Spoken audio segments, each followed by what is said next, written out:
Fortunately, some things remain forever, or another 10 years perhaps. Oh, That intriguing thought comes from Bob Camblin, and he's the captivating subject of our deep dive today. right.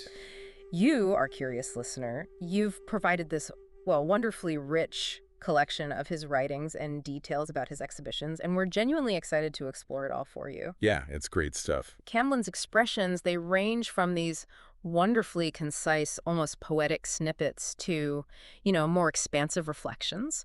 And our goal here is really to distill some of the core ideas and perspectives that, well, that really stand out in these materials for your understanding. Indeed. You've given us two primary windows into Cambrin's world, really. Mm-hmm. First, there's a document from 1983 detailing his participation in the Texas Images and Visions exhibition, Sure.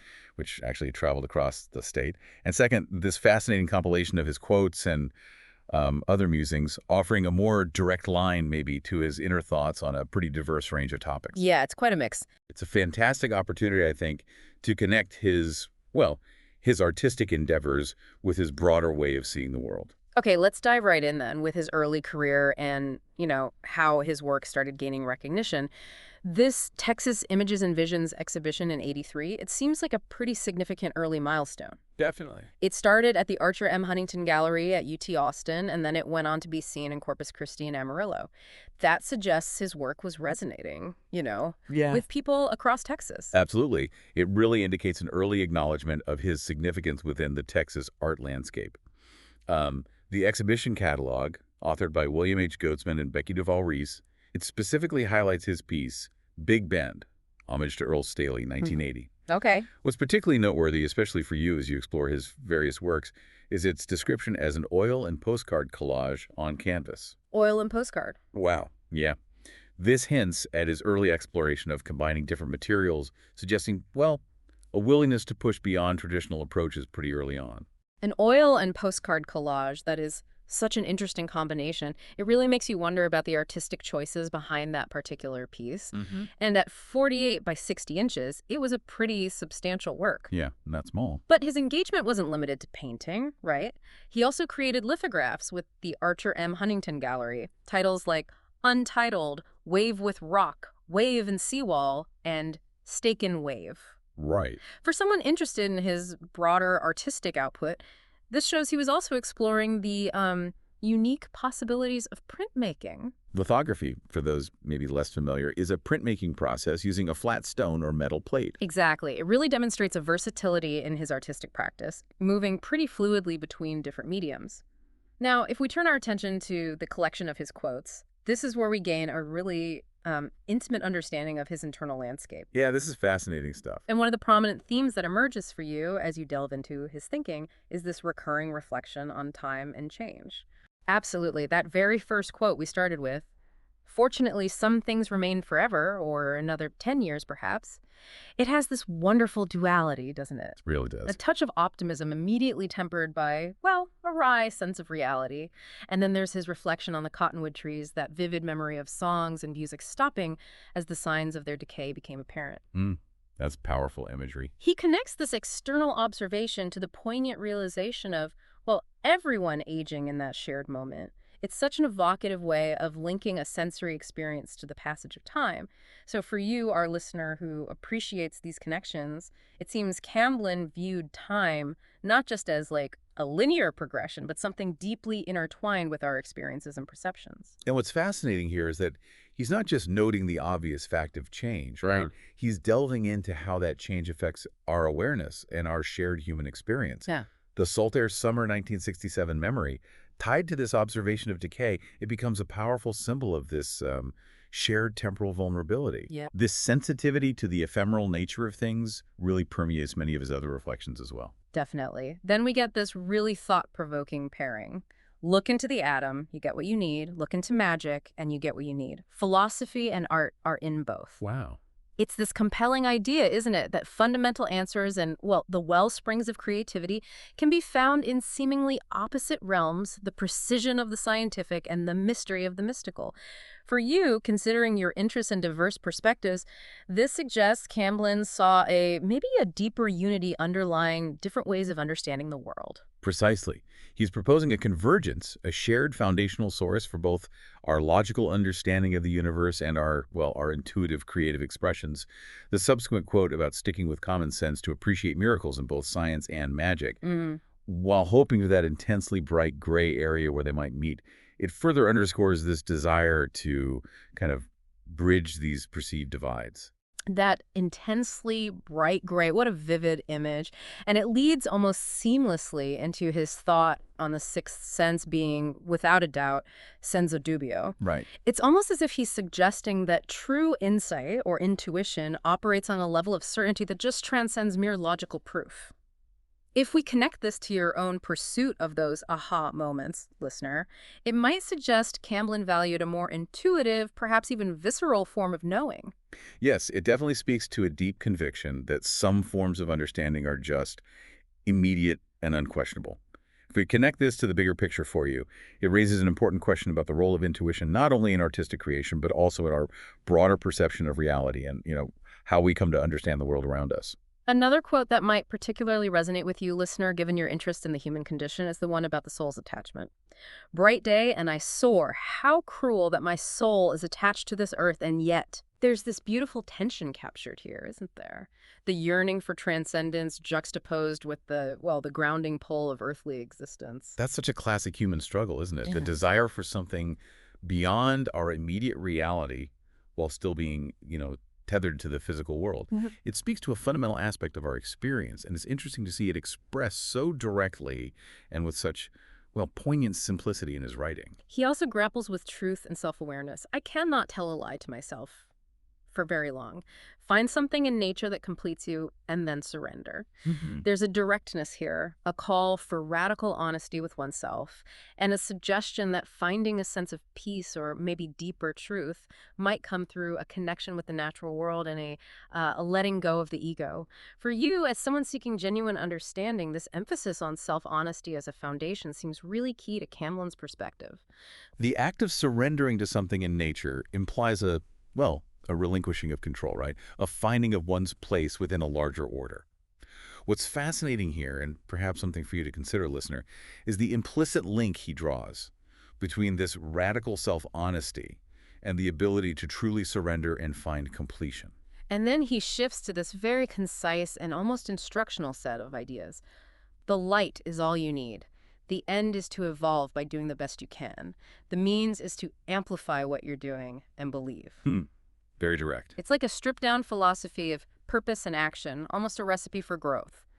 For you, who appreciates getting to the core of things, this offers a direct glimpse into Camblin's actionable beliefs. It's a potent combination of internal focus, doing the best you can, and outward projection, amplify what you're doing and believe. Oh. It suggests a powerful synergy between personal effort, clear intention, and a fundamental faith in the process of growth and development. We also see these contrasting ideas presented in a very poetic way. In the balance, patience and yet, freedom again and yet. In silence, the reality can be maintained. In the reality, the pain that I move away from. The end, yet. Yeah, it's this ongoing negotiation between opposing forces, this idea of finding equilibrium by consciously navigating away from discomfort. For you, listener, who seeks balance in understanding complex topics, this quote kind of encapsulates that very dynamic. The repeated use of and yet, it creates this palpable sense of ongoing negotiation, doesn't it? A dynamic equilibrium rather than some fixed state. It really highlights the active effort involved in maintaining balance both internally and in how we interact with the world around us and, the challenges it presents. And this one is quite direct, perhaps even a little cynical, but certainly thought-provoking. True love moves to indifference, to protect itself. Oof. It's a rather stark perspective on the potential vulnerability inherent in deep affection. For you, who appreciates multiple perspectives, this offers a perhaps unexpected view on the complexities in love. Could it also be interpreted as maybe a defense mechanism born from vulnerability rather than a true evolution of love itself? That's a really insightful question. It certainly opens up that possibility, doesn't it? His statement suggests a protective detachment might be necessary for the longevity of true love in a world that can be harsh. It raises an important question for you to consider, listener, about the nature of emotional resilience and the different forms love can take. He touches on finding meaning in unexpected places. Sublime in the ridiculous. Look for the forgotten, but become what you are. Less only is. Less only is. Interesting. There's a call to look beyond the obvious, right? To value what might be overlooked and to embrace a sense of essential self by kind of shedding the unnecessary. For you who seeks those aha moments, this suggests that sometimes profound insights can be found in the most unassuming corners. That phrase, less only is particularly striking, isn't it? And it resonates with, well, minimalist philosophies. It suggests a process of stripping away the superficial to arrive at a more fundamental and authentic truth of being. It's about recognizing the inherent value in simplicity and perhaps even vulnerability. Then he delves into the purpose of art itself. Art for art's sake has become art for life's sake, or art for my sake, or art for survival's sake. I- It's as if he's charting a shift in the underlying motivations behind artistic creation, moving from a more detached, purely aesthetic view towards something much more personal and, well, vital.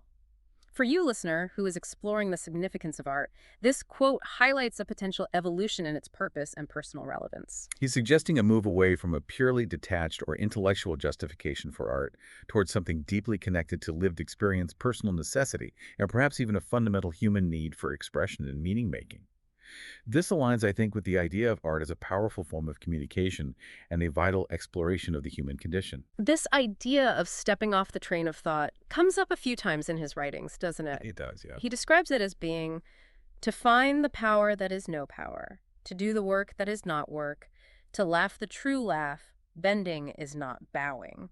It sounds like a deliberate move away from linear, perhaps overly intellectualized ways of engaging with the world. Absolutely. For you, listener, who is seeking knowledge without feeling overwhelmed, this concept of moving beyond rigid thought patterns might be particularly interesting. It really speaks to the idea of accessing a different kind of intelligence or creativity by moving beyond conscious, directed, and perhaps even, anxious thinking. The metaphor of the still pond reached through flashes of variations in the mind beautifully illustrates this state of effortless insight and intuitive understanding. And it directly connects to his advice. When you think, don't act. When you act, don't think. Right. Simple but profound. It's a call for being fully present and focused in either mental contemplation or physical doing, avoiding a state of divided attention or, half-hearted engagement. For you, listener, who values efficiency and clarity, this speaks to the power of focused intention. It's a powerful reminder, isn't it, of the different modes of engagement required for different activities. Overthinking can often lead to inaction or paralysis, while acting impulsively without forethought can have unintended consequences. It's about recognizing the appropriate mental state for different kinds of engagement with the world. He offers this lovely, almost cosmic observation. The cosmos waves as me with tree leaves, sun-heated air moves across the electrons of my skin. Sunlight reflects those greens. First, white, then yellow-green, and in deep shadows, blue. Wow, that's beautiful. It's this profound feeling of interconnectedness with the natural world at a fundamental, almost atomic level. For you, listener, who appreciates those aha moments of connection, this quote beautifully illustrates that sense of being part of something much larger. It's a beautiful sensory description that seemed to dissolve the perceived boundaries between the individual and the environment, suggesting a deep resonance and even a form of communication, maybe, with the natural world. What's particularly fascinating for you, I think, listener, is the meticulous attention he pays to the subtle shifts in light and color, revealing a truly observant eye. Then there's this almost theatrical observation. On the tower we set facing the clouds, Act 1, the White Mountains, Act 2, the Cold Wind, Act 3, the lightning. We leave before the show is over. Leaving early. It's such a unique and evocative way of framing an experience, this sense of observing a dramatic unfolding and then consciously choosing to disengage before its conventional conclusion.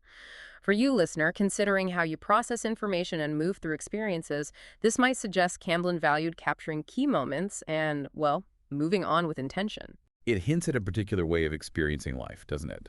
Perhaps a preference for capturing the essence of moments or a sense of knowing when a certain phase has run its course. The deliberate act of leaving before the end implies a unique perspective on closure and perhaps a desire to avoid, anticlimax. Even simple sensory details seem to resonate deeply with him. The rain-soaked willows brought me to my senses, and he walked by so slow that my writing slowed, my heart and also the wind. Wow. These are such small, everyday occurrences, yet they have this profound and noticeable effect on his internal state. For you, listener, who is attuned to subtle details, these quotes highlight the power of the immediate environment. These quotes really underscore his acute awareness of his surroundings and the delicate interplay between the external world and his internal emotional and even physical state. It really speaks to a deep level of sensory engagement and a kind of porousness to the environment. He mentions one joy that exceeds all other, and that's all I'll say, which leaves it wonderfully open to your own interpretation, our listener. And then this intriguing paradox. Not a leaf moves, and yet we all feel the cool breeze, suggesting a subtle awareness that goes beyond what is immediately visible or logically explained. For you, who appreciates those moments of inexplicable understanding, this captures that very feeling. These almost Zen-like observations point to a deeper level of understanding, maybe, that transcends explicit articulation or logical deduction. The felt breeze without a visible cause hints at an attunement to more subtle energies or interconnectedness within a larger system. I loved this one. Much better than arguing is to look at my watercolor palette. Yes, good advice. Such a peaceful and creatively productive way to sidestep conflict. And then he offers a very simple yet profound breakdown of perception. White is light, black is accents of light, but people are seen. See. That last part, for you to consider, listener, is particularly thought-provoking. It suggests that our perception of others goes beyond mere visual information. It's a concise reminder, isn't it, that our understanding and perception of other individuals is far more complex than simply registering their visual presence. It implies a layer of interpretation, empathy, and relational understanding that transcends purely optical. He even addresses nature directly. Well, that's enough about me, Mother Nature. Let's talk about you. What did you think of my last picture? That's charming. There's a charming humility and a sense of a very personal dialogue with the natural world, almost seeking its artistic critique. For you, listener, who appreciates a touch of whimsy, this kind of humanizes his relationship with his inspiration. It does indeed. It humanizes nature and suggests a reciprocal relationship between the artist and the environment, almost as if he's seeking validation or feedback from what he considers the ultimate source of inspiration and creativity. Then we get these fascinating glimpses into what seems like a raw stream of consciousness. 5 thoughts crashed at South Blovity and Mandel. 1, a girl in a white dress. 2, Jomo board. 3, Mother Nature. 4, painting a classroom in the ghetto. 5, haiku, no one was injured. Wow, quite a collision. It's this rapid-fire, almost surreal juxtaposition of seemingly unrelated ideas. For you, listener, who is interested in the workings of the mind, this offers a snapshot of its nonlinear nature. This quote provides such a vivid snapshot of the mind's associative leaps and the often unpredictable connections that can occur in our thoughts. It serves as a potent reminder of the fluid and nonlinear nature of human consciousness and the diverse inputs that, constantly bombard us. His advice on ending arguments with pessimists and optimists is quite amusing and, in a way, insightful. Oh, yeah. With a pessimist, you simply say, "You're absolutely right." And with an optimist, the unexpected response is, "It's a banana." Chuckles the banana. Okay. It's a recognition of fundamentally different and perhaps unshakable worldviews. For you, listener, who navigates different personalities, this offers a humorous yet practical approach. It's a clever and rather humorous way to acknowledge the limitations of trying to alter someone's deeply ingrained perspective, isn't it? It suggests a pragmatic approach to communication by sidestepping unproductive debates and perhaps even injecting a bit of the absurd. He ponders the effect of distance on our perception of others. As people move away from us, do they diminish in our eyes, or mind, or relativity?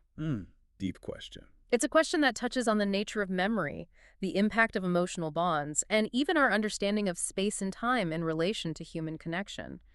For you, listener, who reflects on relationships, this poses a fundamental question about how we hold on to those who are no longer physically present.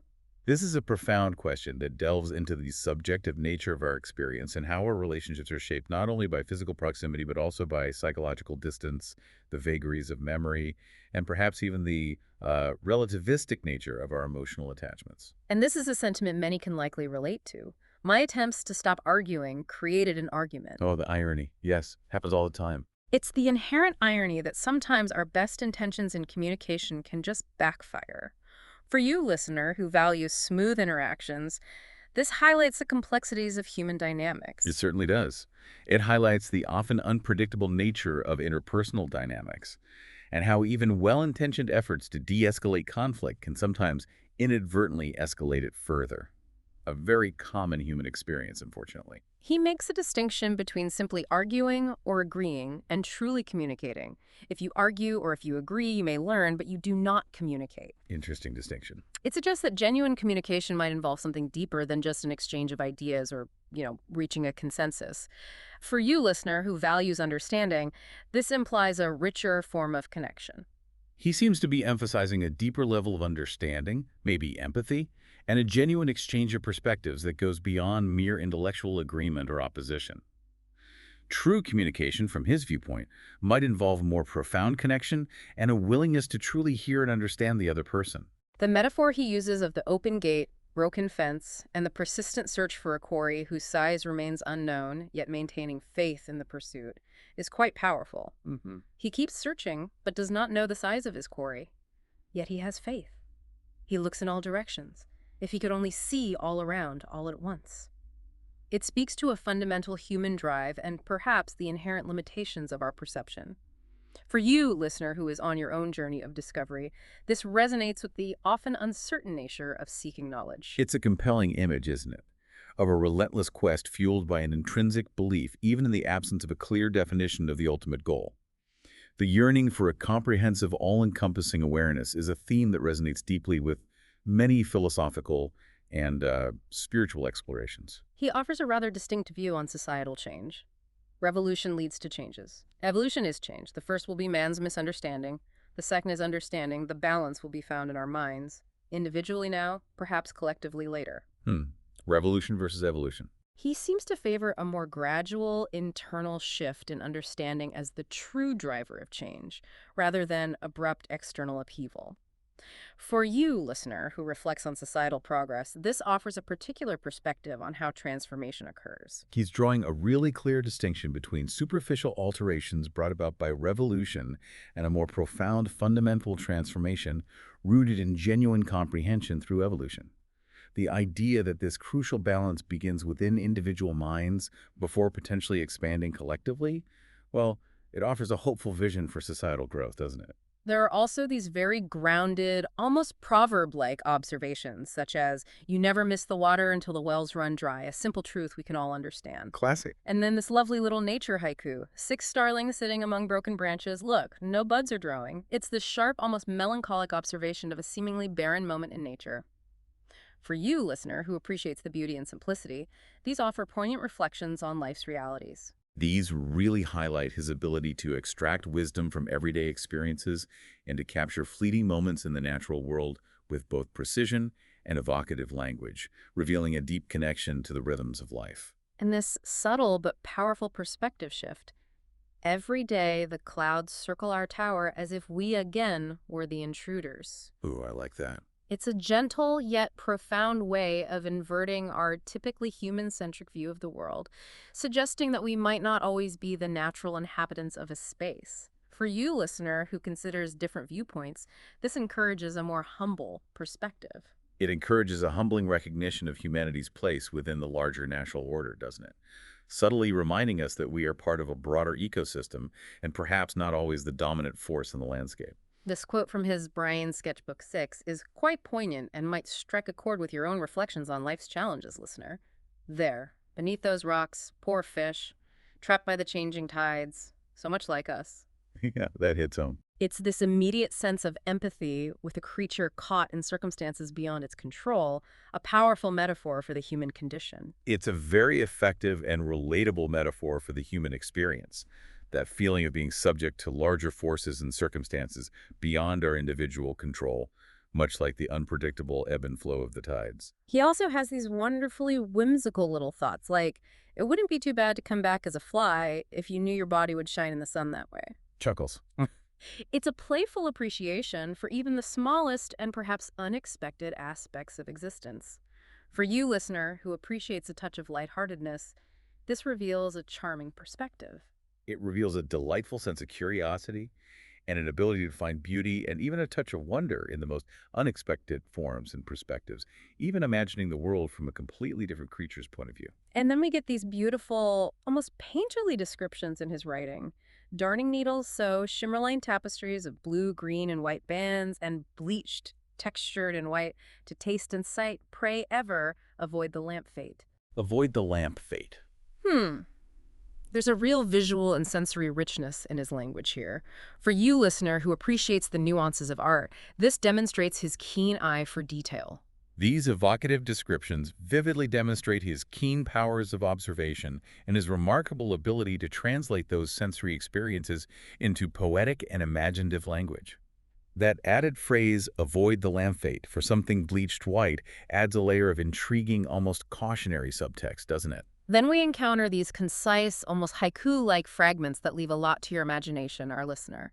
Canvas rectangle, summer light, calligraphy, mystic and complete. Question mark. Interesting. And then these more surreal and contrasting images.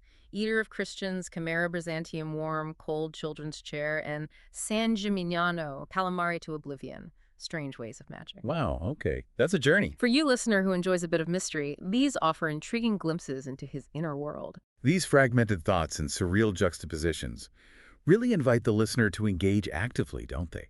To make their own connections and find personal meaning in these unexpected pairings. They offer fleeting but evocative glimpses into a unique and richly imaginative inner landscape. There are these fleeting observations of people. Fragile, grayed lady, now tiptoe, now skirts high, sidewise hasty retreat, and sensory experiences deeply tied to a specific place. Chalk, chalk, water tongue, chalk, chalk, sound of foot to stone this marble island. You can all hear that. They're like little snapshots capturing fleeting moments in time and space. For you, listener, who notices the small details of life, these resonate with that same attentiveness. They capture the ephemeral nature of fleeting moments and the powerful way that sound, movement, and visual details can define the unique atmosphere of a particular environment and leave a lasting impression on the observer. And more evocative descriptions of natural transformations. Veil of August's heat weaves the artist dragonfly. Banyan trees are flat. The artist dragonfly. And these powerful, almost mythological images that might resonate with your understanding of archetypes, listener. Fall, wax and feathers, flowers of burning petals, raw Icarus and feathered pharmacos. Between surrogate and son Icarus depends. The image of the dragonfly as a weaver is a beautiful personification of nature as a creative force, and those references to Icarus powerfully evoke timeless themes of ambition, risk, and the potential consequences of, well, striving too high. He poses these fundamental questions that might prompt your own reflection, listener. Oh, sandpiper, why do you dance at ocean's edge? Come, the water's fine. An invitation. And capture these vivid scenes of human labor intertwined with nature's power. Summer, great black waves one sees so seldom clearly. Ah, men pulling nets. These quotes reveal a deep curiosity about the natural world and an appreciation for the human effort involved in interacting with it.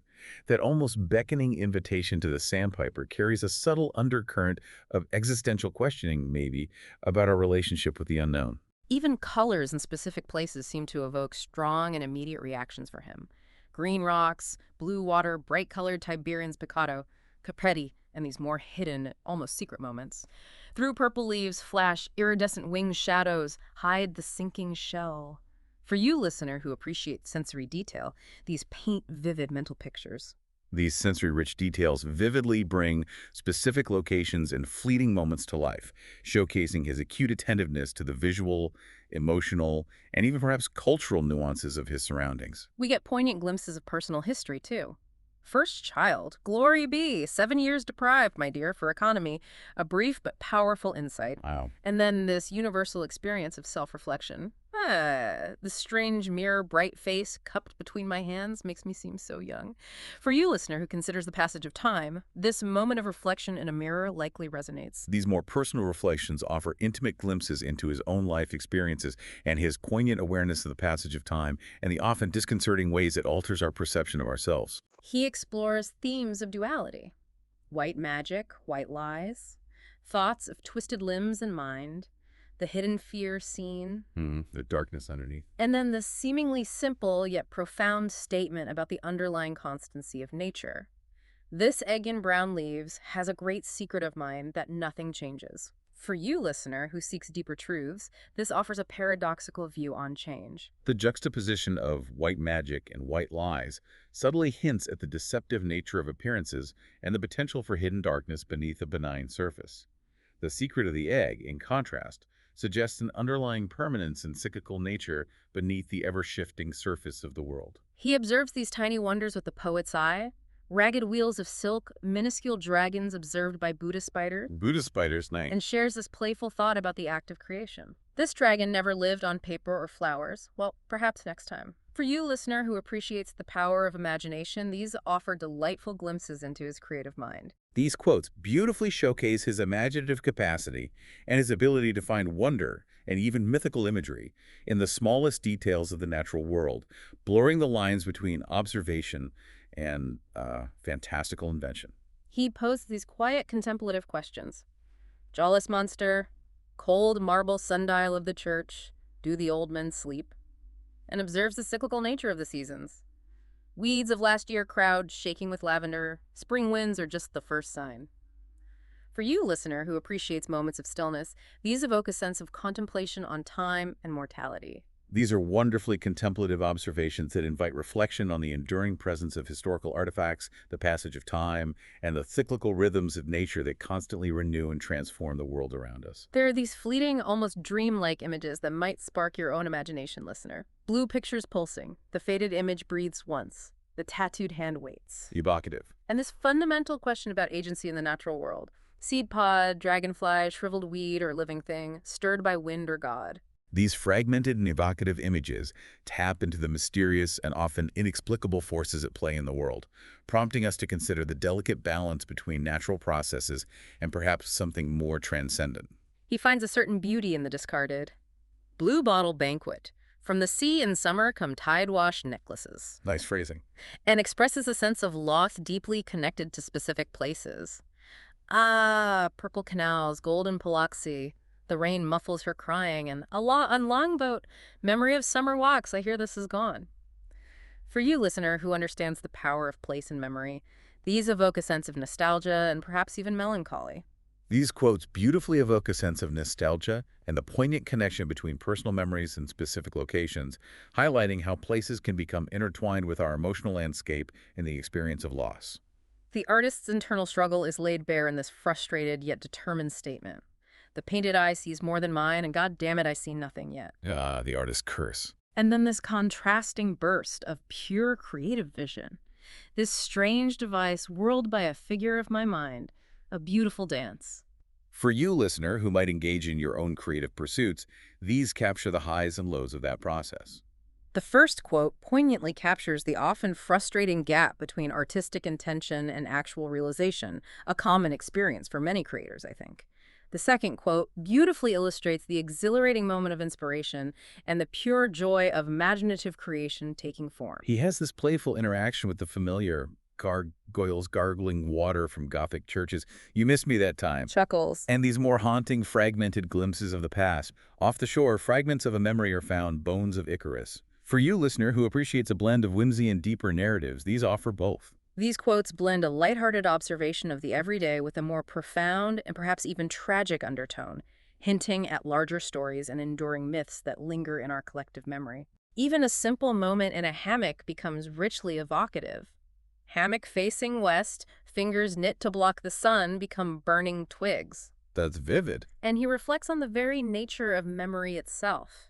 Nostalgia, like guests and fish, shouldn't be kept too long. The dredging of memory should only function if it serves to jog the archetype crevices of the reptilian brain. For you, listener, who contemplates the workings of the mind, these offer insightful perspectives. These quotes beautifully demonstrate his ability to find poetic resonance in the simplest of moments and to analyze the function and potential pitfalls of memory, suggesting it serves a deeper, almost primal purpose beyond mere recollection. He makes a bold declaration about the artist's autonomy. The artist today is the only free agent. He is not committed except so much as he desires it. Strong statement. And then offers a forward-looking thought on the evolution of art. We may be moving to a participatory type of art. For you, listener, who is interested in the changing landscape of creative expression, these offer compelling viewpoints. The first quote strongly emphasizes the artist's independence and self-determination in the modern world. The second anticipates a potential shift in the way art is experienced and created, suggesting a move towards greater audience involvement, which is interesting. He delves into the very nature of belief, religion, belief, If I believe in ghosts, I don't have to see one. If I believe it's art, then it is.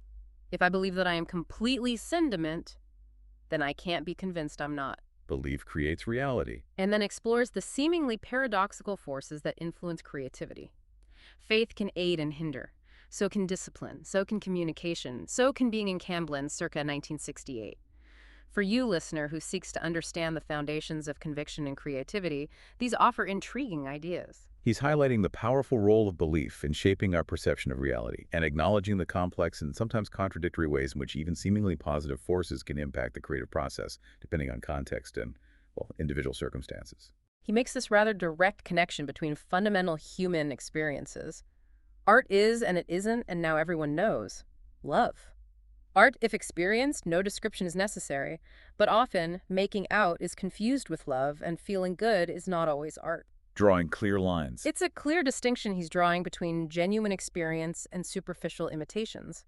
For you, listener, who values authenticity, this distinction is likely significant. He's questioning the often superficial understanding and conflation of profound experiences like art and love with more fleeting or sensory-driven encounters, emphasizing the importance of genuine lived experience over mere imitation or association.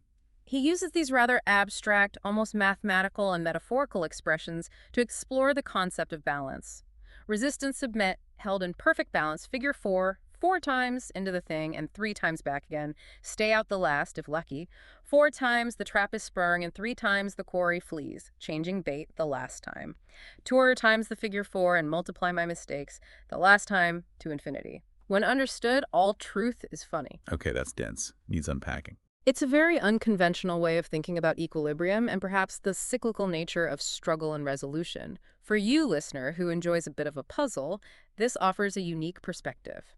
While abstract, it seems to suggest a dynamic tension where repeated attempts, learning from errors, and maybe a touch of luck might lead to a breakthrough, and ultimately a humorous understanding of the whole process. This series of seemingly cryptic expressions uses the metaphor of a figure 4, perhaps a wrestling hold or a specific configuration. Combined with hunting imagery and mathematical concepts, it seems to explore the dynamic interplay between opposing forces, the cyclical nature of attempts to achieve equilibrium, and the idea that profound understanding can often bring a sense of ironic clarity.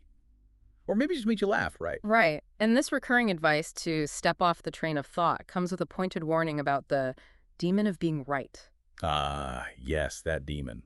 It's a strong and repeated encouragement to prioritize a state of flow and present moment awareness over rigidly clinging to preconceived notions or, the need to be correct.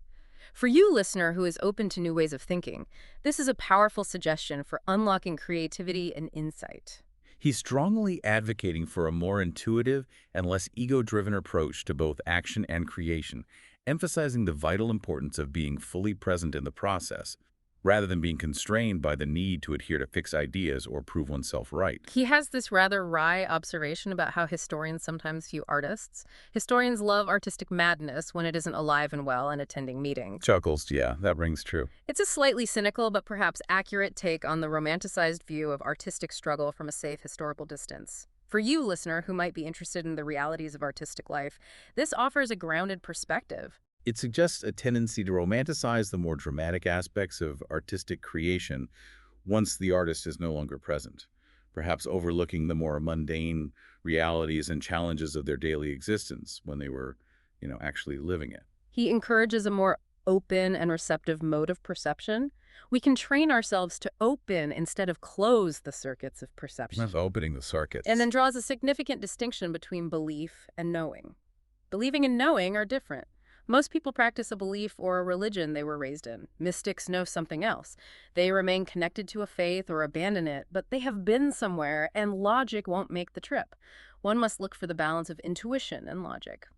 For you, listener, who seeks deeper understanding, this distinction between intellectual belief and experiential knowing is crucial. He's strongly advocating for a conscious and deliberate effort to expand our capacity for understanding beyond our preconceived notions and biases. He highlights the unique and transformative nature of direct experience, contrasting it with mere intellectual acceptance, and emphasizing the need for a balanced integration of both intuition and logical reasoning. You can't just think your way there, apparently. He makes this interesting connection between history and creativity. History is believable when it is creative, suggesting perhaps that a certain degree of imaginative interpretation is necessary for historical narratives to truly resonate. Interesting take. And then he links awareness, familiarity, and creativity in a progressive way. Awareness can soften the shock. Familiarity allows us to participate. Creativity allows us to go beyond.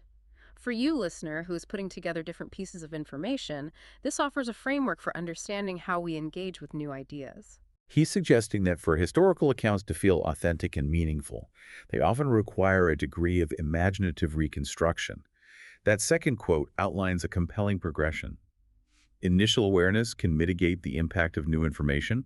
Familiarity allows for deeper engagement. And ultimately, creativity enables us to transcend limitations and reach new levels of understanding. It's like steps on a ladder. He offers a rather critical definition of cynicism. Cynicism is a type of creativity gone destructive and ego-oriented, suggesting a misdirection of creative energy. Yeah, that's harsh, but maybe accurate. And then this poignant thought on the potential loss of wonder. We all are creative, but we lose our magic in understanding everything instead of knowing. For you, listener, who values a sense of wonder, this offers a perspective on the potential pitfalls of over-intellectualization. He's suggesting that cynicism isn't a complete absence of creativity, but rather a form of it that has become negative and self-serving. The second quote beautifully emphasizes the value of a more intuitive, experiential understanding, a knowing that goes beyond mere intellectual comprehension and retains a sense of mystery and wonder. Don't explain the magic away, perhaps. This brief poetic fragment speaks volumes about effort and acceptance, pushing up. Slowly, as a tree-growing effort of will, see the master heaping up of small things. No blame. Simple, powerful. And then this directive framed in apparent contradiction. Draw, teach, search, reveal, always framed in paradox. For you, listener, who reflects on personal growth and the nature of learning, these offer concise yet profound insights. The first quote offers a powerful metaphor for the slow, persistent effort of growth and mastery, achieved through consistent accumulation without self-criticism. The second suggests that true understanding and revelation often emerge from embracing seemingly contradictory ideas and approaches. You have to hold both sides, maybe. He shares some strong opinions on the art world. One must go back to the unknown and naive approach to art. We have been seduced by history, critics, and a very affluent but weird culture. There are no nuances remaining in the world. Identification is the aesthetic. Pass quickly onto the next slide, please. Wow, okay. Pulls no punches there. It's a pretty scathing critique of the contemporary art scene, isn't it? For you, listener, who might navigate the art world, this offers a rather direct perspective on its potential pitfalls. He's expressing a strong sense of disillusionment with aspects of the contemporary art world, lamenting a perceived loss of originality, depth, and genuine artistic exploration due to the overbearing influence of historical precedent, critical opinion, and commercial pressures, leading to what he sees as a superficial and rapidly consumed aesthetic, like fast food art. In this rather blunt analogy, a critic is a legless man who teaches running. Ouch. Chuckles. Yeah. That's memorable. He also notes the fundamental human impulse to create. Innate need to make marks before weapons need and enjoyment as children letters and numbers from pictures nonverbal in a time of many words. For you, listener, who considers the foundations of human expression, this highlights a primal urge. The analogy of the critic is a very pointed and rather humorous critique of those who offer judgment and instruction in areas where they lack direct experience. This second quote beautifully emphasizes the fundamental and deeply ingrained human drive towards visual expression, predating even practical tools and highlighting its innate and joyful nature. It's just in us. He draws a distinction between forced intention and genuine quality. Intention, forced quantity, not quality, suggesting that authentic work comes from a different place. Right, pushing too hard maybe. And then this slightly cynical view of the artist's role in the grand scheme of things. Artists help historians the same way adults help children look for Easter eggs. For you, listener, who reflects on the value of artistic contribution, this offers a somewhat demystifying perspective. He's suggesting that when intention becomes strained or artificial, it often leads to a focus on mere output rather than genuine artistic merit and depth.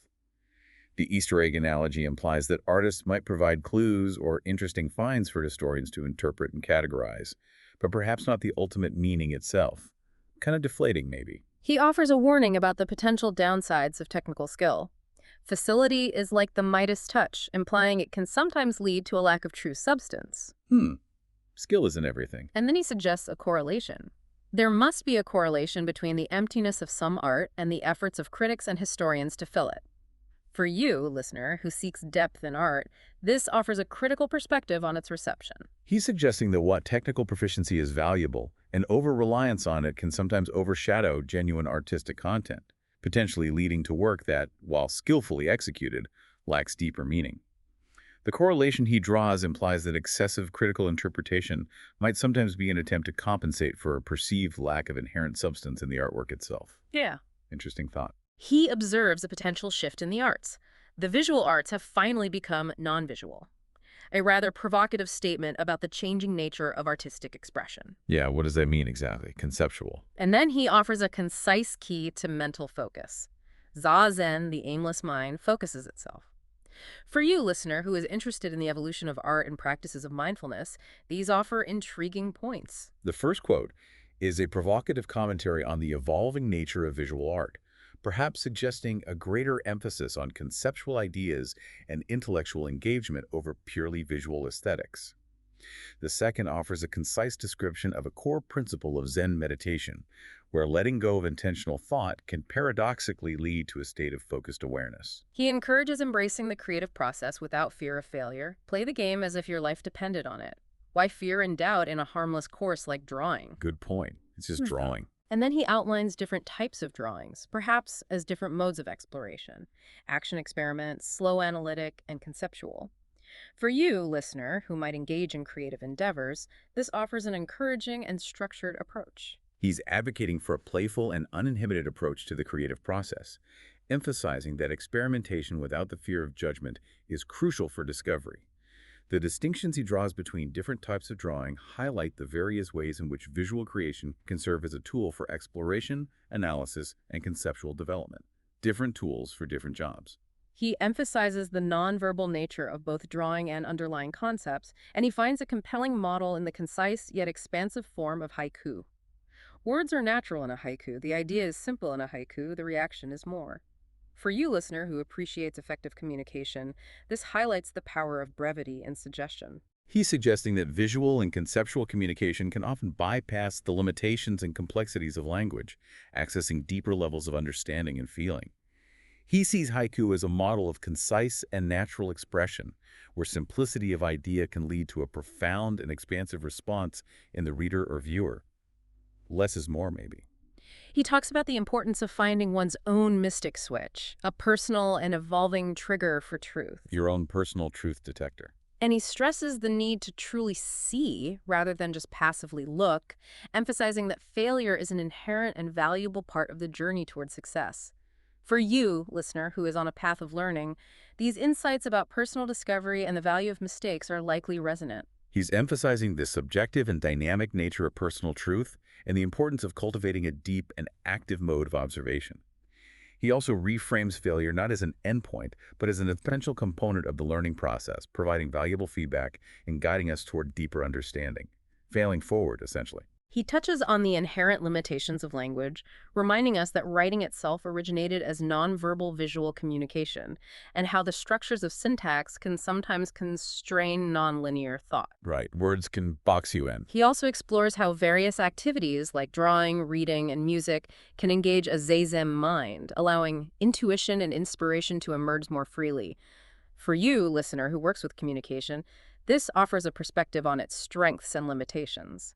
He's highlighting the inherent constraints of language and suggesting that nonverbal forms of expression can often access deeper and more intuitive levels of understanding.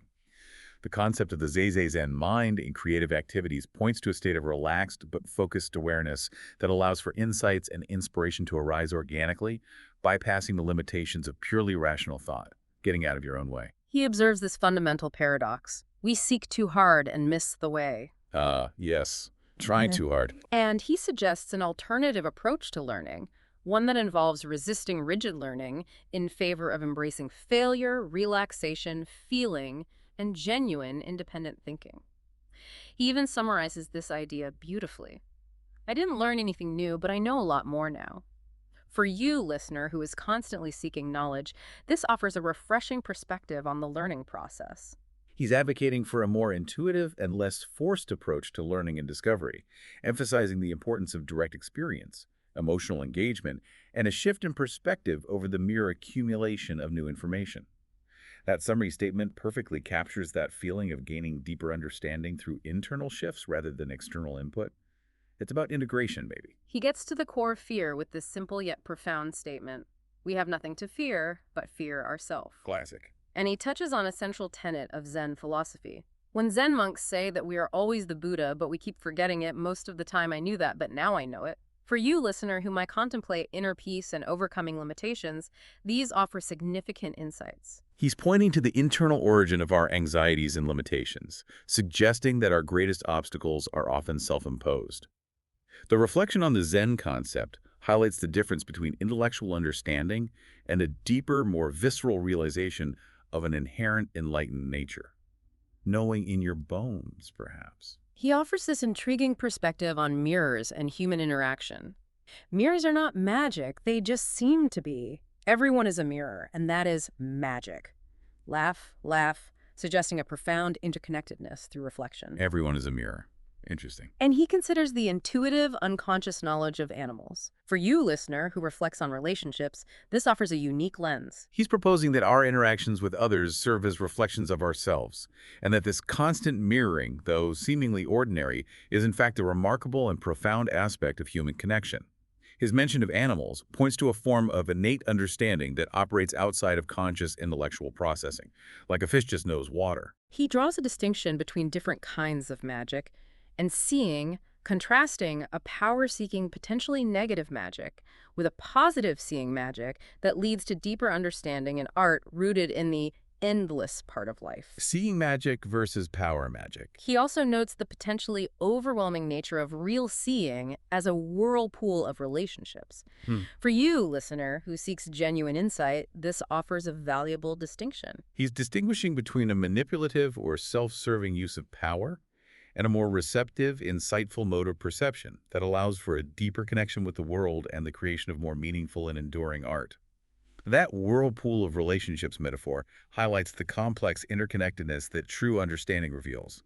It's not simple. He grapples with the artist's dilemma in a consumer-driven culture, the challenge of creating lasting, intimate work in a society that often values fleeting novelty and shock. Yeah, that's still relevant today. He notes the tension between technical skill and potential societal boredom, laments the overpopularization of certain symbols, like yin and yang, and echoes the symbolist's idea that over-explanation can diminish the power of art.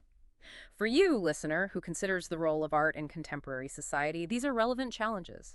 He's articulating the significant pressures and contradictions faced by artists in a culture often driven by market forces and the pursuit of novelty, potentially overshadowing the value of more introspective and enduring artistic creations. He also touches on the delicate balance between understanding and the inherent mystery of art.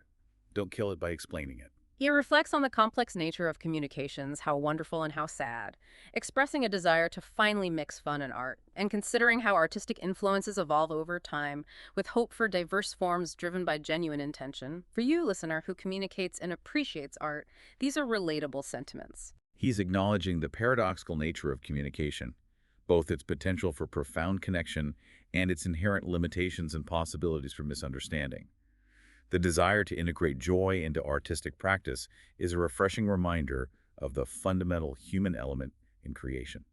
Keep it fun, right? This quote about the standard sign against the sunset is particularly rich, emphasizing the importance of shared understanding, the difficulty of conveying deep feeling through mere knowledge, and the uncertainty of how our expressions will be interpreted in the future. Yeah, will anyone get it later? He also presents a poignant list of decaying natural elements, white, dried things, creating a powerful sense of ephemerality. For you, listener, who communicates and reflects on legacy, these are significant considerations. This quote beautifully underscores the necessity of shared context for effective communication and the inherent limitations of conveying subjective emotional experience through objective information alone. That list of decaying natural elements serves as a powerful and evocative reminder of the transient nature of existence and perhaps the fleeting nature of artistic impact. Things fade. He offers a gentle reminder. There are no mistakes, you're doing the best you can, and mistakes are nature's way of telling you to trust your instincts. promoting self-compassion and recognizing the inherent learning in errors. Good reminder. Be kind to yourself. And he playfully reverses the familiar saying about pride and falling. For you, listener, who strives for progress, these offer encouraging perspectives. He's advocating for a more forgiving and self-accepting approach to the creative process and to life in general, recognizing that errors are often valuable feedback mechanisms. That playful twist on the familiar adage encourages a reevaluation of cause and effect and the nature of hubris.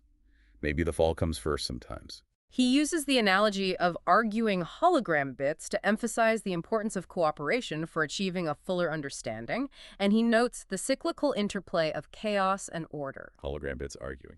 Good one. He then introduces the intriguing concept of the hologram, where individual perspectives become clearer when interconnected.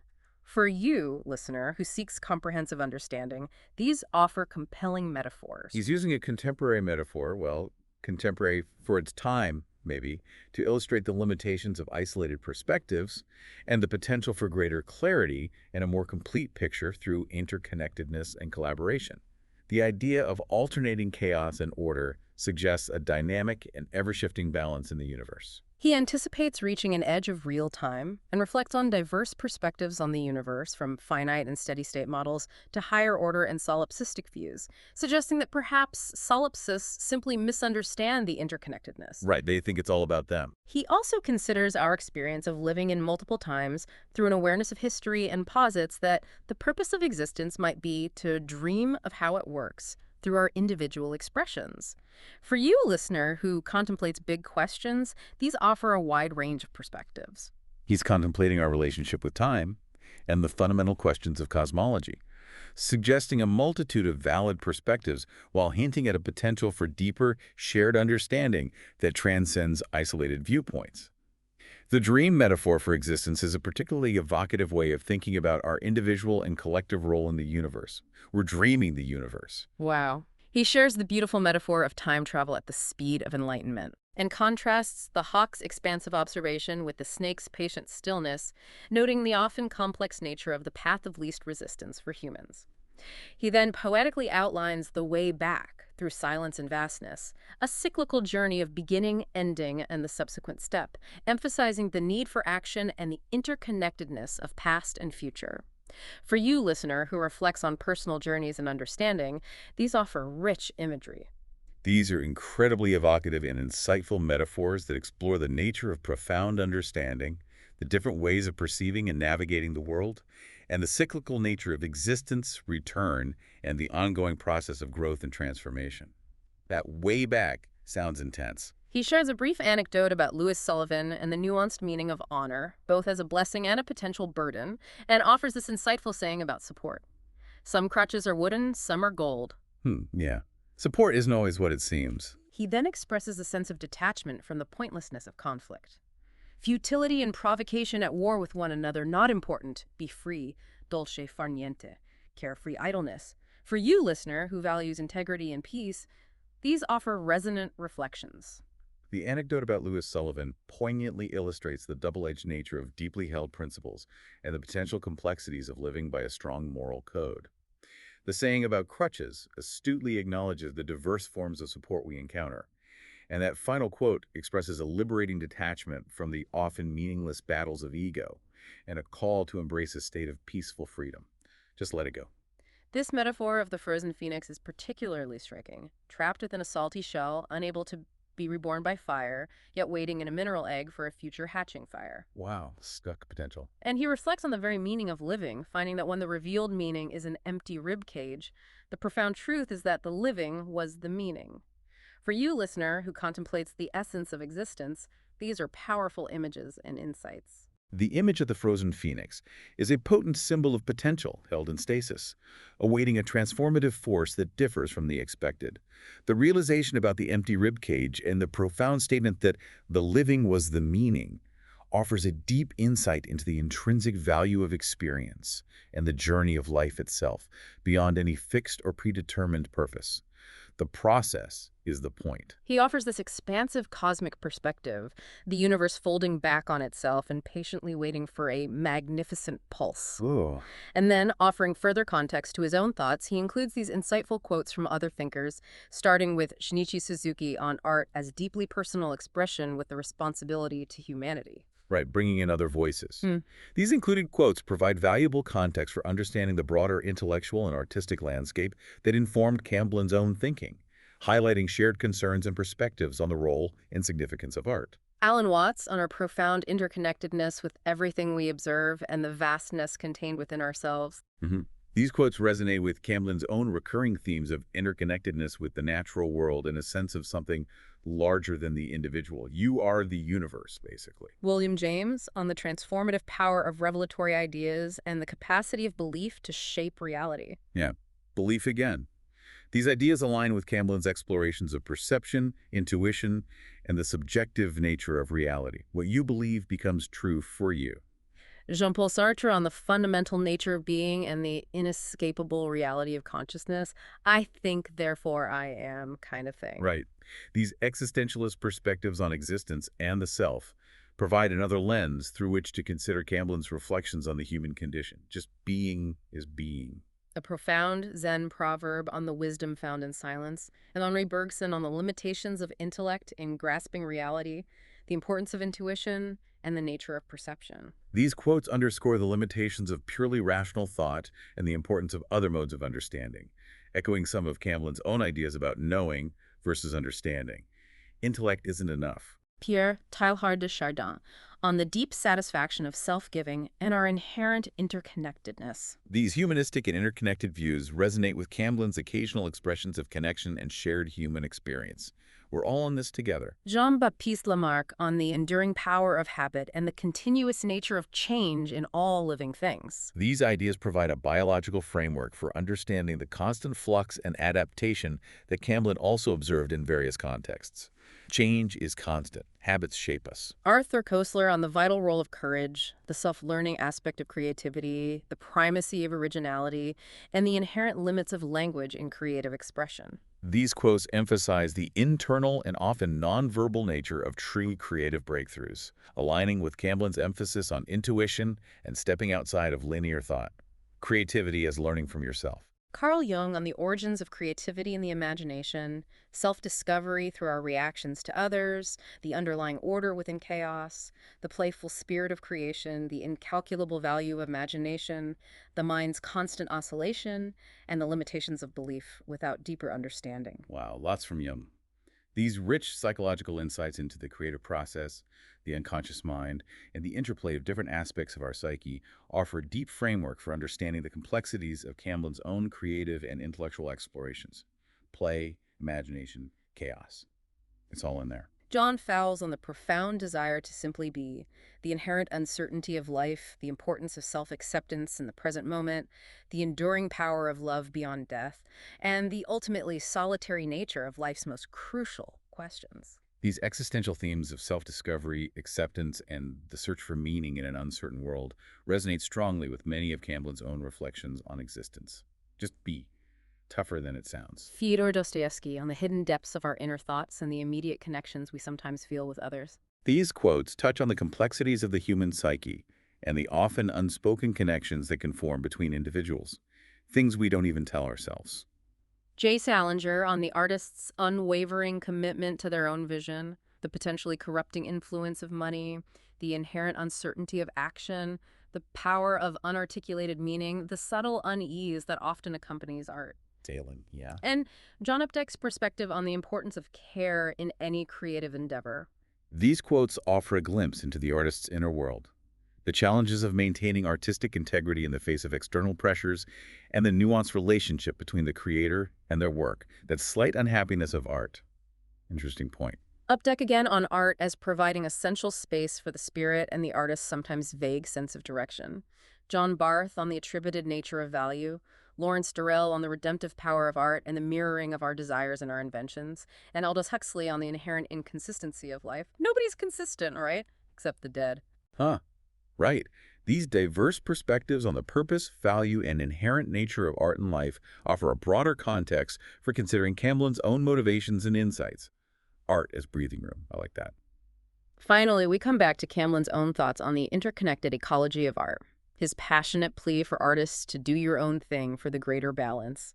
His poetic and evocative passage on the dissolving nature of consciousness, the struggle to contain chaos, and the fleeting capture of truth. His reflections on the challenges of creating meaningful art in a consumer-driven world. Yes. His wonderfully concise summary of his early teaching experiences, the first year assuming, second capitulating, third finally teaching. Chuckles. Sounds about right for teaching. And lastly, that brilliantly apt metaphor of the ego as a goldfish's graceful yet ultimately inconsequential trailing. These final pieces really bring together many of the recurring themes we've explored, revealing Camblin's deep engagement with the role of the artist, the intricacies of the creative process, and his insightful, often humorous observations on the human condition. That ego metaphor is just perfect. Okay, so bringing our deep dive to a close for you, our engaged listener exploring Bob Camblin's world has revealed some truly fascinating core insights, I think. Firstly, the profound way he viewed art and philosophy as interconnected pursuits, both seeking fundamental truths through, well, different lenses. Right. Two sides of the same coin, maybe. Secondly, the consistent emphasis he placed on the power of individual perspective, urging a move beyond conventional thinking to achieve a more authentic understanding. Yeah, think for yourself. See for yourself. And finally, this embracing of paradox and ambiguity, suggesting that the most profound truths often reside in the tension between seemingly opposing ideas. Exactly. And considering the sheer breadth of Camblin's observations, from the vastness of the cosmos to the minute details of the natural world, and his deeply introspective explorations of his own inner landscape, it really paints a portrait of a mind that was perpetually curious, constantly questioning, and always striving to make sense of the complexities of existence and his place within it.